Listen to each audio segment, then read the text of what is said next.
Hello and welcome to the Think Big series brought to you by PSG. As you've come to know by now, the series is a collection of dialogues with leading speakers that aims to bring its audiences independent insights on some of our country's most pressing issues. And today we're talking South Africa, the narrative versus the numbers. This in the context of popular misconceptions about the South African landscape, both political and economic. Now, undoubtedly, the country's up against a myriad of challenges: instability within the GNU, still crumbling infrastructure in key municipalities, Budget 3.0, and on the international scene, turbulent relations with the US adding to the woes, stifling the country's economic growth. And no doubt it's triggering concern, anxiety, frustration around the where to from here for the country. But beyond the emotion, what's the data saying? And how should the country be leveraging that data to come up with appropriate solutions to change the trajectory it's currently on? Joining me in conversation is political and economic analyst Frans Cronje, who is director of Frans Cronje Private Clients and chairman of the board at the Social Research Foundation. Frans, thanks so much for joining us today. Now, I'm going to get straight into it, right? Because you look beyond the day-to-day headlines, working with various kinds of data sets as you advise corporations and government agencies alike on South African and global strategic risk. But a number you've been particularly loud about: South Africa's fixed investment sitting at only 15% of GDP, because what it costs us is growth. South African growth at 1% versus emerging markets on average growing at about 4% and generally investing 25% of GDP or more. So why is South Africa still lagging to the extent that it is, as you see it? Well, I think that's the key number to watch now to see where the country goes. If you offered me only one for the next decade, said you've got one indicator on the back of that, tell us what happened to the country, I'd pick this number. Now, it's sitting at around 15% of GDP. Now, that's about half of where it should be. Emerging markets are generally averaging levels of around 25, perhaps approaching 30% of GDP. At 15% of GDP, it's perfectly consistent with South Africa's economic growth rate of around 1 and a bit percent. If we want to lift the rate of economic growth to 4% and perhaps above that, threatening 5%, then we've got to close this fixed investment gap. So that means lifting it by at least 10 percentage points to 25%. Now, there's some history here, of course, because in the first half of the era after 1994, that's exactly what started to happen. The ANC, on coming to power, inherits a very low rate of fixed investment. They drive the number into the 20s, and it even starts to threaten that 25% level before being interrupted by the global financial crisis. In the process of doing so, and this is forgotten, the rate of economic growth through the first, let's say, 15 years after 94 lifts from, the very volatile numbers of the 1980s and early 90s to 2 and then 3 and then 4%. And then between 2004 and 2007, as fixed investment peaked, we hit a growth rate of 5% of GDP. We averaged that for 4 consecutive years.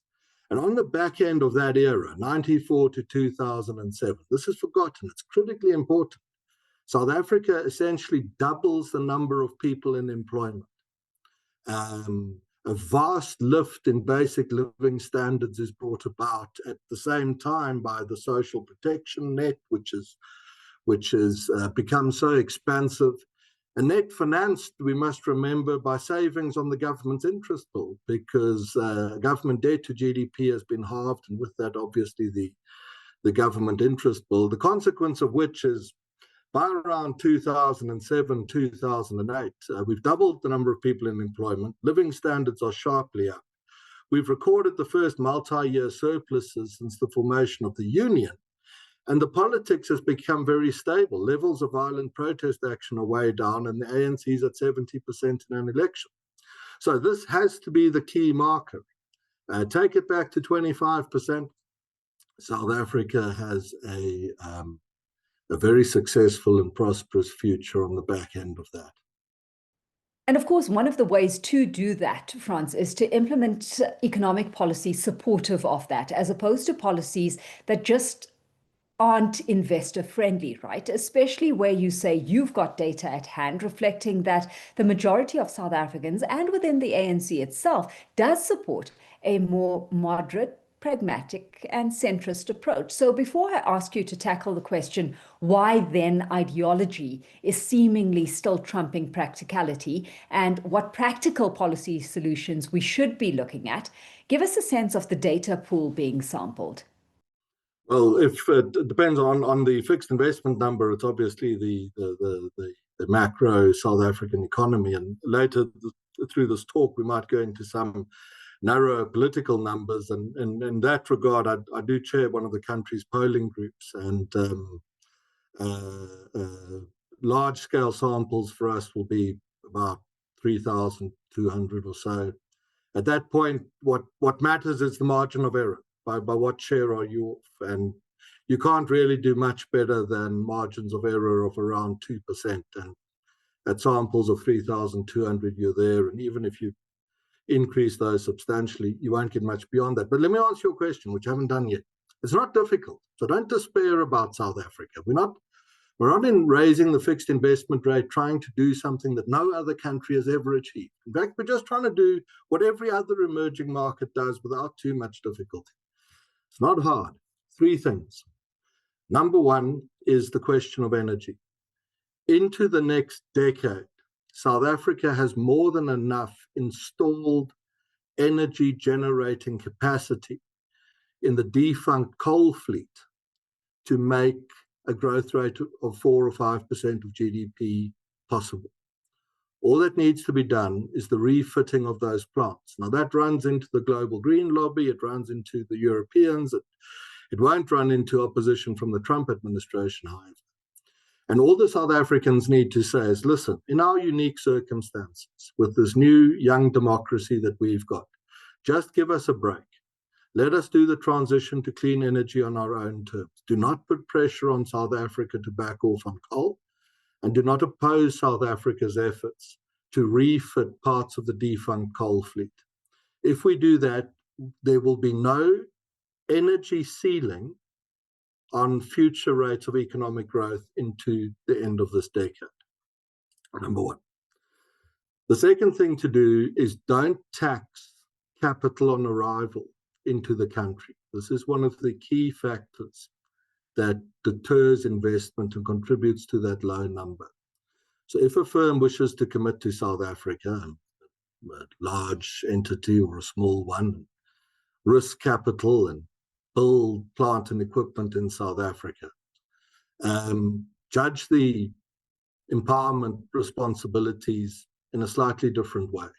The real building blocks of empowerment are fixed investment, tax payments, employment and exports, and just tweak the approach to empowerment to say that's what we want to count or audit as the South Africans, more than just narrow racial criteria. Do that, and one of the great impediments to fixed investment is removed. Now, I also think we're going to see South Africa go this way. My sense of it is, particularly given recent events in the United States, that you're going to start to see this happen in the communication sector. And that may open the way to it happening in other sectors as well. Yeah. The third thing to do is the question of property rights. They have to be 100% secure. There is no policy in South Africa called the Land Expropriation Act. There's a piece of expropriation policy that allows the seizure of any fixed or movable asset without market-related compensation. Nil is a red herring, just as land is. That needs to be tweaked to say that in the event of an expropriation, the primary issue, a consideration that a court will weigh in deciding on compensation is market value. And that in a free and open society and a modern industrial economy, it is just and equitable that expropriated owners get market value for assets that are expropriate. Should South Africa do those three things, the refitment of coal, the reworking of the empowerment scorecard, and lock in market value in the event of an expropriation, then you will see a lift in the fixed investment rate. It will be a very rapid lift. We might talk later about America. I'll make some of those points then. It might be a very rapid rate. You'll see the rate of growth lift on the back of the fixed investment number on a very short lag time. And how's this? If South Africa's rate of unemployment officially now just over 30%, in practice it's over 40%. For young people, it's over 50%. The world's rate is 5%. If we go to a growth rate of 4% of GDP, and if we hold that for 20 years, we will bring the unemployment rate down to 10%. And then we will take out of the country a lot of the energy behind populist politicking.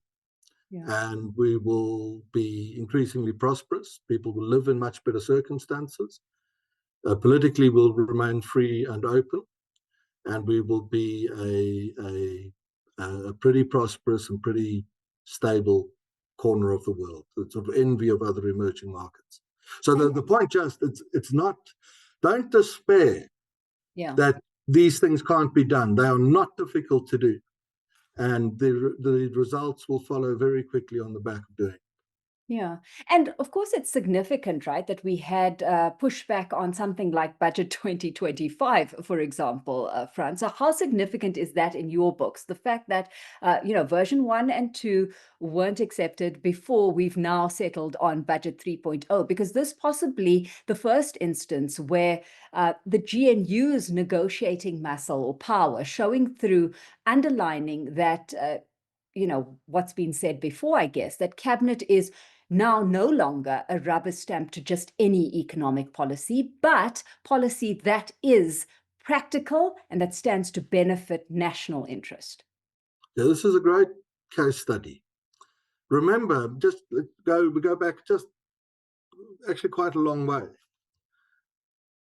For the last 400 years, the territory that's today the modern South Africa, wherever you were within that territory, there was probably a single political actor who had the power to decide what the rules of the game were.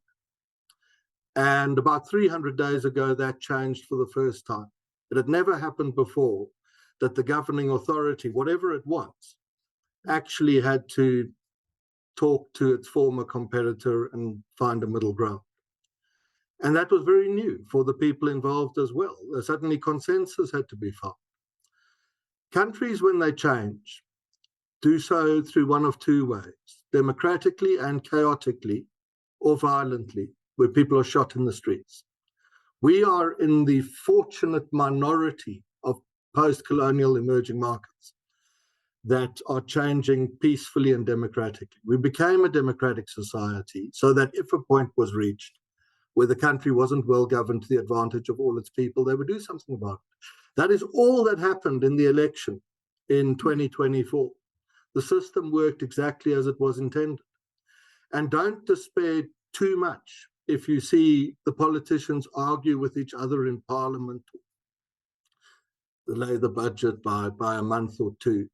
Remember, the alternative is shooting in the streets. And these parties, as I've observed them, certainly learned a lot out of this budgeting experience. There's a bit of a misnomer, I think, in the Western world that finding mutual common ground and understanding is the best way to make progress. There's an alternative view that politics is about power and forcing balances of power. And my sense of it has been from the start of the GNU that when the key partners to South Africa's government realize that each has some power and that they are willing to use that power to force a certain position, that's the point at which real progress can be made towards policy reform. So I think a very important moment. Yeah. I think it's actually remarkable that it was resolved as effectively as it was and how quickly it was. And just in those moments where the politicians might make you irate, remember, 400 years of one system changed just 300 days ago. And the more these politicians see of each other, the more they interact. In the event the ANC doesn't go back to a majority, which it very easily might, maybe a point to touch on later, I think it was the system working exactly as it was intended, and was actually a very good thing. So, Frans, let's extrapolate from that, right? And now take things into the international arena. How have you then digested the talks happening stateside, given the local economic and political landscape and our vulnerabilities? Because up to this point, very mixed reviews are coming through. Okay, let's, if you get sucked into the soap opera drama of it all, it's a very deep, dark hole that you get down. So again, I'm just going to pull it back a bit. The South Africans that speak as detached analysts have a growth rate of 1% and unemployment rate of 30%. To change that, they need to close a fixed investment gap of 10 percentage points. Where does the capital for that come from? A large part of the answer is potentially the United States. The Assistant Secretary, the Acting Assistant Secretary for Africa, said about 10 days ago that American diplomacy in Africa is now commercial diplomacy, and its diplomats will be judged by the deals they do, the value of those deals, the number of deals, and the reforms they press for that enable those deals. So, and the Americans are under pressure in that regard, because in terms of their own fixed investment number on Africa, they're a bit behind where they want to be. China's nudging ahead, which Americans don't like. And Americans, in my seeing of them, have shifted how Africa is regarded, from somewhere where you come to give aid and to help the people of Africa to somewhere of great strategic importance. Africa now has more cities of 1 million inhabitants than Europe and America combined. Those cities are in economies that are amongst the fastest growing in the world. They're the last great untapped consumer market. They 50 votes on global forums, such as the UN, for example. So there's a very strong strategic American interest in lifting its levels of fixed investment. South Africa is eminently investable for Americans. Democracy, free and open society, deep liquid capital markets by African standards, excellent banking system, a good infrastructure, and a very high standard of living for expats. And South Africa's, the symbiosis is obvious to anyone who would look at it. And in that regard, Mr. Trump's interest in the country, which seems significant, is an asset to be exploited. When the most powerful man in the world, now Donald Trump, and the richest, Mr. Musk, both spend some time of every week thinking about you, you can probably turn that to your advantage. There's another point to make, which is South Africa has a particular strategic importance, which is perhaps the country's most valuable asset. We were born, South Africans, as a young democracy, into an essentially unipolar world. The Cold War was over, the Soviet Union had collapsed, China wasn't yet seen for what it would become. 30 years later, we're in a multipolar world. There are competing power blocks. And in a multipolar world, to command geostrategic influence, choke points are very important. And choke points are essentially commercial or naval shipping passages that narrow. Now, the Southern Sea route is one of the most important over the past several hundred years. The Houthis in Yemen firing some rockets into the Red Sea have diverted shipping around the Cape at a rate that is equivalent to what happened after the fall of Hong Kong and Singapore in the Second World War. The Americans understand that Simonstown, the naval base, is one of 3 points that now anchors control of the Indo-Pacific through which more than half of global trade that travels by sea passes. They're in some trouble on some of the other points, the Solomon Islands off the east coast of Australia, and the Bab el Mandab Strait, where the Red Sea narrows, and where you narrow into the Red Sea, and beyond that Suez. So it's very important. Simonstown is also the back door into the South Atlantic.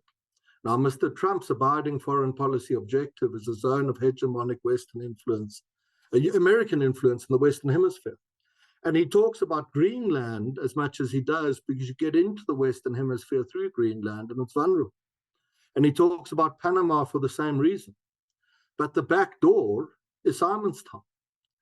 And it takes rudimentary skilled diplomacy to take America's fixed investment interests, South Africa's, and South Africa's strategic importance in Simonstown, and play those cards into the form of a new bilateral investment treaty that will singularly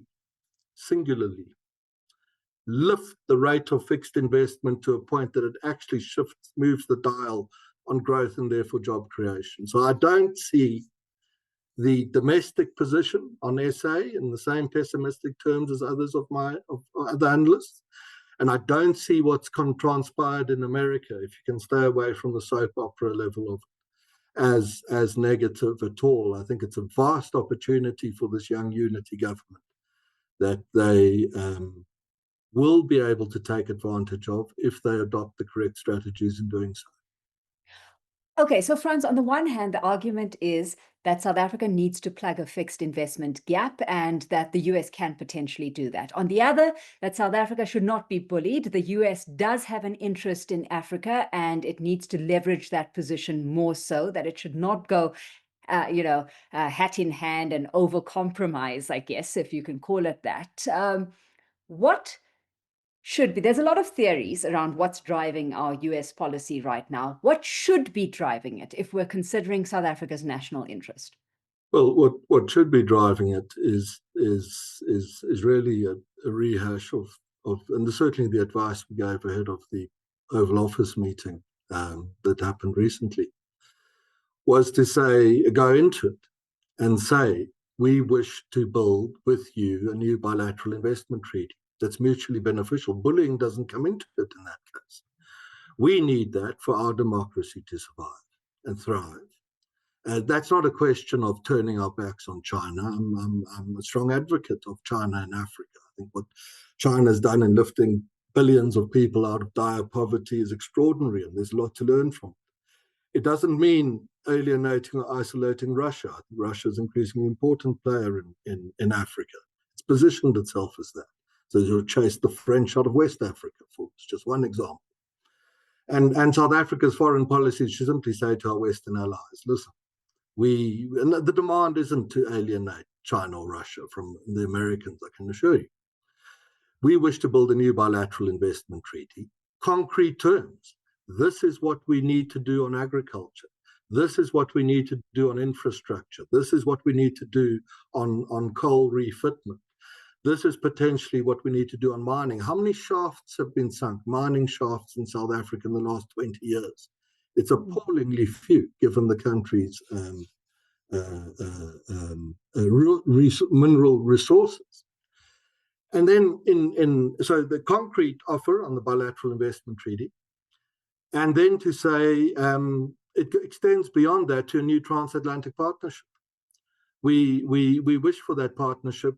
We wish to be in a partnership that is the US, the UK, South Africa, and Argentina. Argentinians are very popular in America at the moment. We wish to play a key role in that. If that message is put across, but in concrete terms, it will meet with a very positive reception in America. And I don't see that this is mutually beneficial to both countries. There's not a bullying situation, but we mustn't be complacent. The US has fallback positions in Southern Africa. It's the Trump administration is deeply committed to seeking ways to invest in South Africa. The best advice I've had on him is to take him seriously, but not literally. So, you know, as I think many people will learn. Yeah. The Americans have fallback positions in Namibia. Namibia is an extremely interesting and important country. The oil find off the Namibian coastline might be one of the most spectacular in history. With some colleagues in Windhoek, some very interesting estimates have been produced that multiply per capita GDP. Never seen numbers like that. It's flat Namibia. It's peaceful. Its press freedom ranking is better than Canada. You can build infrastructure into Africa. It's got the deep water port at Walvis Bay. It's a fantastic option. And I think I hold the view. Here's a punt for you. Namibia potentially becomes one of Africa and later the world's most influential economies. North of that, the Americans have fantastic options in Angola in the Lobito corridor. So from the South African side, the complacency would be a mistake now. The correct move would be concrete bilateral investment treaty offer. This is it. And South African firms into America, that would be welcome. And extend that to the offer of a new transatlantic partnership. And we'll be away. And America won't, in and of itself, plug the investment gap. But it will go a long way to doing so. And the lift in confidence as a consequence will be extremely important to drawing in other investment, let alone unlocking South African investor capital that is itself concerned at the prospects for the country and therefore wary of committing fully to South Africa at this time. Absolutely. It's a recalibration, right? And we've seen on some fronts how this has worked, how adapting policy, for example, with private sector locally can work to turn things around with the impact PPPs are having on the energy space, for one. And that are concrete working examples of how, you leverage relationships in your favor with both parties deriving benefit for the greater good. Yeah. And these things, just to reiterate, these things are easy to do. Countries don't have 30% unemployment rates. We're unique in that. Countries don't have these low levels of fixed investment. If we had done everything in our power and we were still there, and we were a country bereft of resources, without skills, with no infrastructure, with no financial system to convey investment one way and another, that a radicalized population, no democratic institutions, then maybe you can start to despair on South Africa's prospects. But really, we're a thriving democracy. We have phenomenal infrastructure by emerging market standards, some of the most skilled people and entrepreneurs in the world, and vast interest from the world's great powers in having a piece of that. It really isn't difficult to trade that position to a point where your growth rate is 4%. And then, as I said, we knock unemployment back over 20 years to 10, and we're fine. Yeah. And just one, I raised a point that I'll develop. I said we're not a radicalized population. Don't be misled by some of what you pick up from kind of popular media, social media or whatever, that South Africa is a country divided against itself. I've polled on South Africa for 20 years. We are comfortably a country where 7 to 8 out of 10 people share broadly the same values of decency, of hard work, of law and order, of valuing education and the like. It's extraordinary, in fact, the extent to which those values extend across lines of politics or ideology or socioeconomics or age or race or any of those things. And sometimes, if pressed on South Africa, I might say to an audience, the most powerful countervailing force in favor of the country's success is the common sense of the great majority of its citizens, which is extraordinary if you think of the history and the continuing economic exclusion, that we're not a radicalized population. And the data points are very, I might not go into them in detail now, but they are extremely uplifting to read.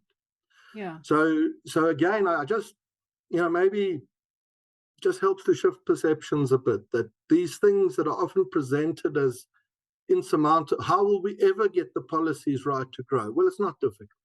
How will we ever overcome the attacks of the Americans on us? Well, there's a huge opportunity there.